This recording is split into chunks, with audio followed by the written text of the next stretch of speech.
nobody tells people who are beginners, and I really wish somebody had told this to me, is that all of us who do creative work, like, we get into it, and we get into it because we have good taste. You know what I mean? Because there's stuff that you just, like, love, okay? So you've got really good taste, and you get into this thing that I don't even know how to describe, but it's like there's a gap, that for the first couple of years that you're making stuff, what you're making isn't so good, okay? It's not that great. It's really not that great. It's trying to be good. It has ambition to be good, but it's not quite that good.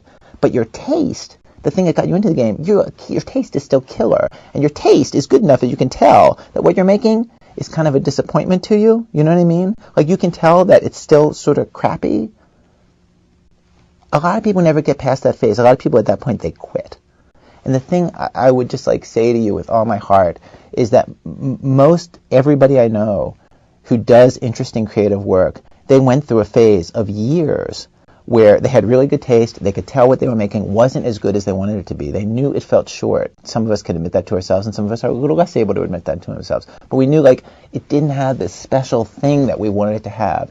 And the thing I would say to you is everybody goes through that. And for you to go through it, if you're going through it right now, if you're just getting out of that phase, or if you're just starting off and you're entering into that phase, you got to know it's totally normal. And the most important possible thing you could do is do a lot of work. Do a huge volume of work. Put yourself on a deadline so that every week or every month you know you're going to finish one story. You know what I mean? Whatever it's going to be, like, you create the deadline. It's best if you have somebody who's waiting for work for you, somebody who's expecting it from you, even if it's not somebody who pays you, but that you're in a situation where you have to turn out the work.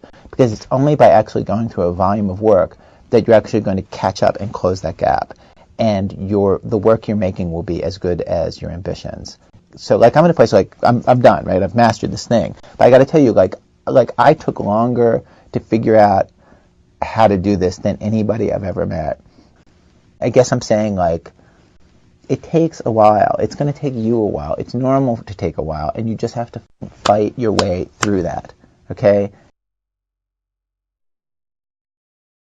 PRI, Public Radio International.